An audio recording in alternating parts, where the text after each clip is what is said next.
दर्शकवृन्द नमस्कार। केन्द्रबिन्दु अनलाइन टिभीबाट हरेक दिन बेलुका प्रसारण हुने केन्द्रबिन्दु न्यूजमा तपाईँ सम्पूर्णलाई स्वागत गर्न चाहन्छु। म छु सिमरन स्याङ बतामङ।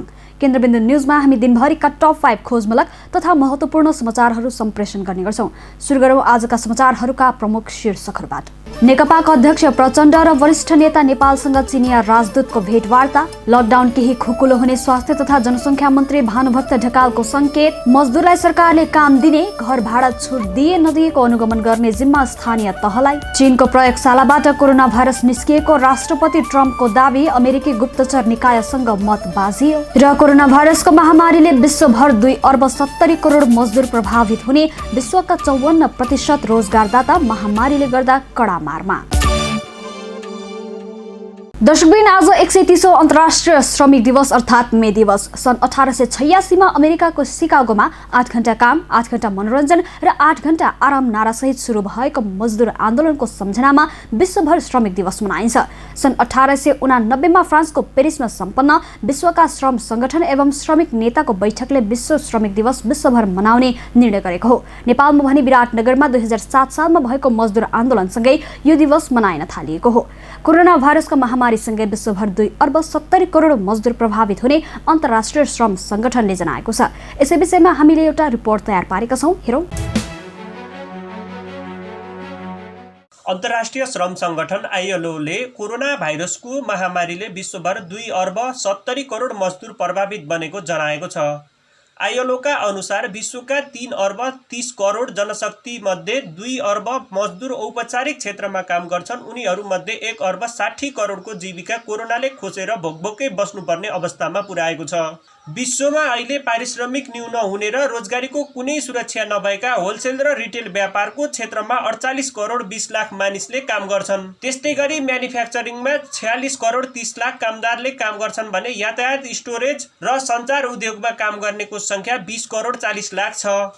भारत, नाइजेरिया र ब्राजिल जस्ता विकासशील मुलुकहरूको रोजगारी, आय एवं जनजीविकामा अनौपचारिक क्षेत्रको भूमिका महत्त्वपूर्ण छ। आईएलओले साना उद्यम तथा अनौपचारिक क्षेत्रका कामदारहरूलाई तत्कालै सहयोग गर्नु आवश्यक रहेको जनाउँदै सहयोगका लागि सम्बन्धित मुलुकलाई आह्वान पनि गरेको छ। महामारीको प्रभावबाट रोजगारदाता पनि उत्तिकै थिलथिलो बनेका छन्। विश्वका कुल रोजगारदाता मध्ये 54% रोजगारदाता महामारीले कडा मारमा पारेको क्षेत्रमा छन्। आईएलओका अनुसार 43 करोड 60 लाख उद्यम महामारीका कारण जोखिममा पुगेका छन्। क्षेत्रगत रूपमा सबैभन्दा बढी प्रभाव होलसेल तथा रिटेल क्षेत्रका 43 करोड 20 लाख व्यवसाय आम्दानी विहीन बनेका छन्। त्यस्तै म्यानुफ्याक्चरिङका 11 करोड 10 लाख, होटल एवं restaurant 5 crore 50 lakh, real estate र अन्य क्षेत्रका 4 करोड 20 लाख उद्योग आम्दानी विहीन बनेको आईएलओको प्रतिवेदनमा उल्लेख गरिएको छ। उद्योगका हिसाबले खुद्रा व्यापारको क्षेत्रका 70%, होटल तथा रेस्टुरेन्टका 60% कामदारहरूको अवस्था जोखिमपूर्ण बनेको छ। न्यून मध्यम आयमुलक मुलुक र न्यून आय भएका मुलुकको अनौपचारिक क्षेत्रका कामदारहरूको आय 2%ले घटेको छ भने उच्च मध्यम वर्गका मुलुकमा अनौपचारिक क्षेत्रका कामदारको आय 2 र आम्दानी उच्च भएका मुलुकका यस्ता कामदारको आय 76%ले घटेको प्रतिवेदनमा उल्लेख छ। भौगोलिक हिसाबले हेर्ने हो भने अफ्रिका र ल्याटिन अमेरिकाको कामदारको आय सबैभन्दा बढी 81%ले घटेको छ। त्यस्तै गरी युरोप र मध्य एसियामा 70%ले घटेको छ। सबैभन्दा कम एसिया प्रशान्त क्षेत्रमा अनौपचारिक क्षेत्रमा कामदारको 20% आम्दानी घटेको छ। महामारीको सङ्कट विश्वव्यापी बनेको पहिलो महिनामा अनौपचारिक क्षेत्रका कामदारहरूको आम्दानी 60%ले घटेको थियो। अमेरिकी राष्ट्रपति डोनाल्ड ट्रम्पले फेरि चीनप्रति आक्रोशित हुँदै आफ्नो पुरानो भनाइ दोहोर्याएका छन्। ट्रम्पले कोरोना भाइरस चीनको प्रयोगशालाबाट फैलिएको बताएका हुन्, तर उनको भनाइ अमेरिकी गुप्तचर निकायहरूसँग भने बाजिएको छ। हेरौं पूरा समाचार।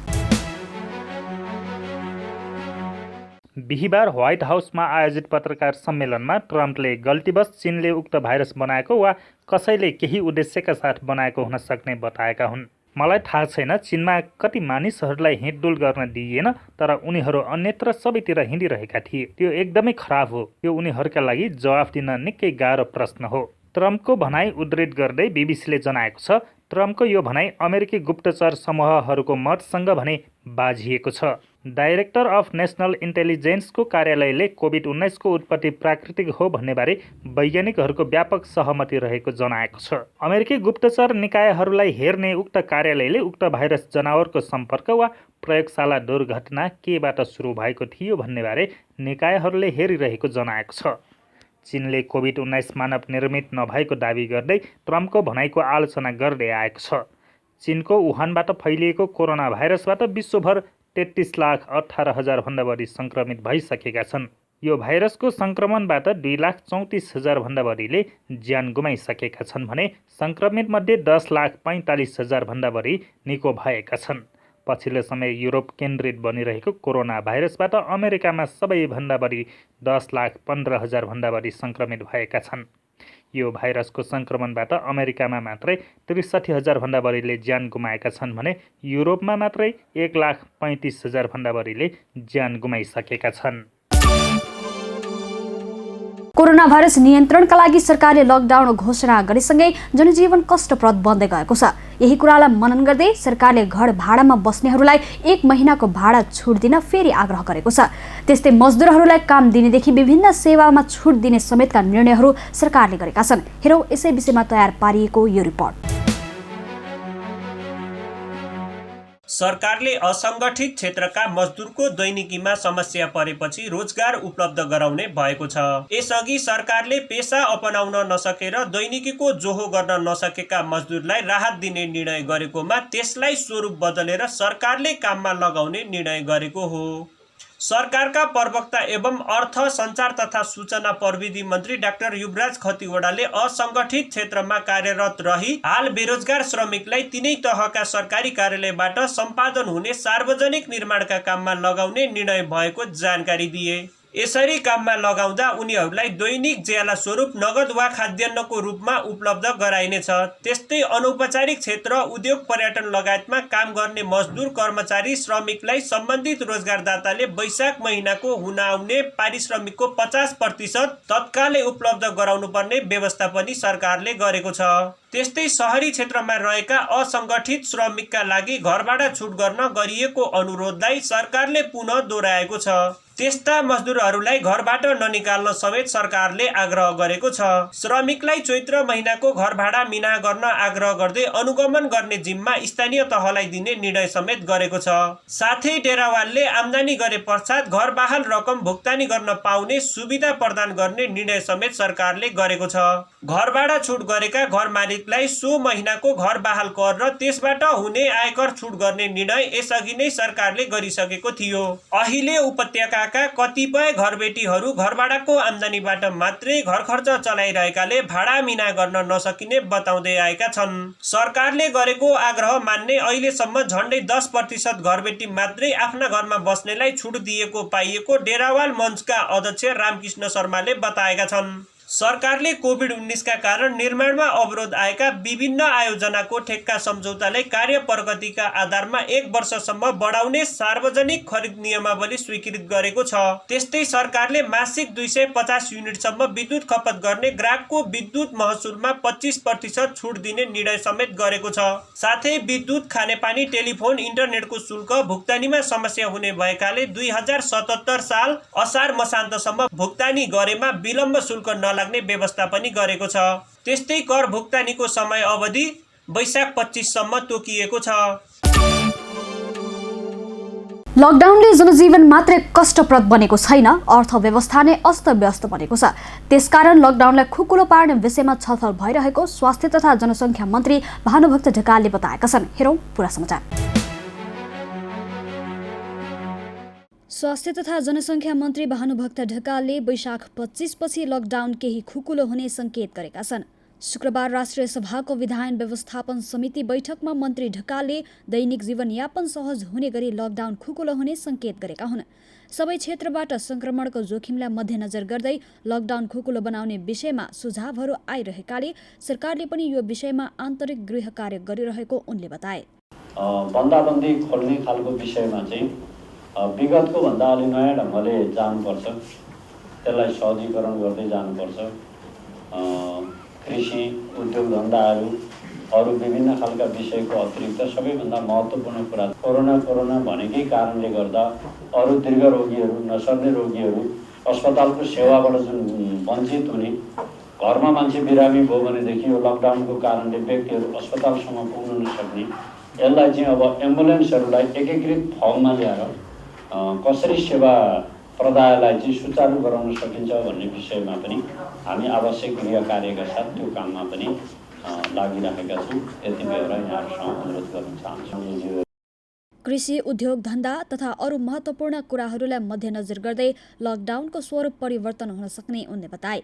कोरोनाका कारण दीर्घ रोगी र अन्य बिरामीहरू अस्पतालबाट पाउने सेवाबाट वञ्चित भएको अवस्थालाई मध्यनजर गर्दै बिरामीहरूलाई अस्पतालसम्म पुर्याउन पनि लकडाउनको स्वरूप परिवर्तन हुन सक्ने उनले बताए। मन्त्री ढकालले विभिन्न क्षेत्रबाट गाउँ फर्किएका नागरिकहरूको र्यापिड डायग्नोस्टिक परीक्षण जारी रहेको पनि बताए। सर्वोच्च अदालतले बाटोमा रहेका र सीमा नाकामा रहेका नागरिकहरूलाई उनीहरूको घरसम्म पुर्याउन आदेश जारी गरेपछि सरकारले घर पुर्याउने नीति अवलम्बन गरेको उनले बताए। बाटोमा अलपत्र रहेका नागरिकहरूलाई सुरक्षित घर पुर्याइएको र आरडीटी परीक्षण जारी रहेको उनले बताए। मन्त्री ढकालले विश्व महामारीको अवस्थामा सरकार र जनताको तर्फबाट भएका प्रयत्नहरूले नेपाल उच्च जोखिममा रहेको विश्व स्वास्थ्य संगठनले नै भनिसकेको उनले बताए। दर्शकबिन, अब आजको टप 1 न्यूजको पालो। सत्तारूढ नेपाल कम्युनिस्ट पार्टी नेपालमा विवाद चुलिएका बेला नेपालका लागि चिनिया राजदूतले शीर्ष नेताहरूसँग भेटवार्ता गरेका छन्। यो भेटलाई अर्थपूर्ण रूपमा लिएको छ। प्रस्तुत छ यसै विषयमा तयार पारिएको यो रिपोर्ट।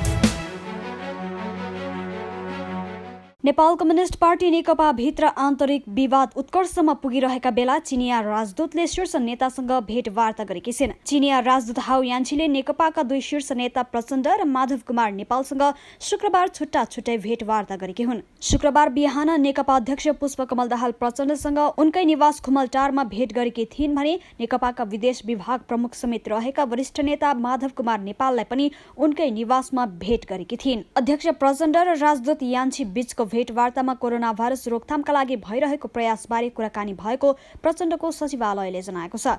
भेटमा प्रचण्डले चीनले गरेको सहयोगप्रति धन्यवाद दिँदै आगामी दिनमा पनि सहयोगको अपेक्षा राखेको उल्लेख गरिएको छ। जवाफमा राजदूत यान्छीले चीन नेपाललाई आवश्यक सहयोग गर्न तयार रहेको बताएकी छिन्। साथै राजदूत यान्छीले कोरोना महामारीका बेला सरकारको नेतृत्व परिवर्तन उचित नहुने सल्लाह दिएको स्रोतको दाबी छ।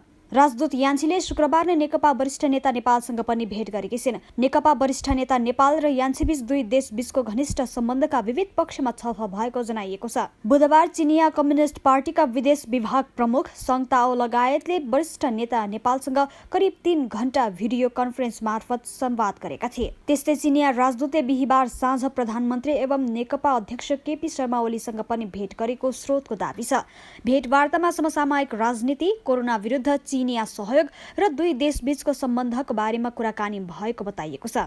त्यसैगरी गत सोमबार राष्ट्रपति विद्यादेवी भण्डारी र चिनिया राष्ट्रपति सी जिनपिङ बीच पनि टेलिफोन संवाद भएको थियो। नेकपामा आन्तरिक विवाद चर्किँदै गएको बेला चिनिया पक्षको उपस्थिति बाक्लिँदै जानुले नेकपाभित्र नयाँ तरङ्ग उत्पन्न गरेको छ।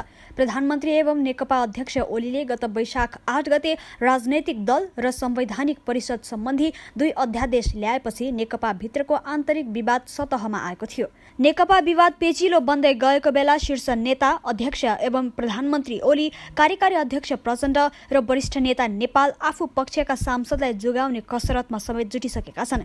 यसरी नेकपामा अन्तर्विरोध चर्किएका बेला यान्छीको भेटलाई नेकपाभित्र अर्थपूर्ण रूपमा हेरिएको छ।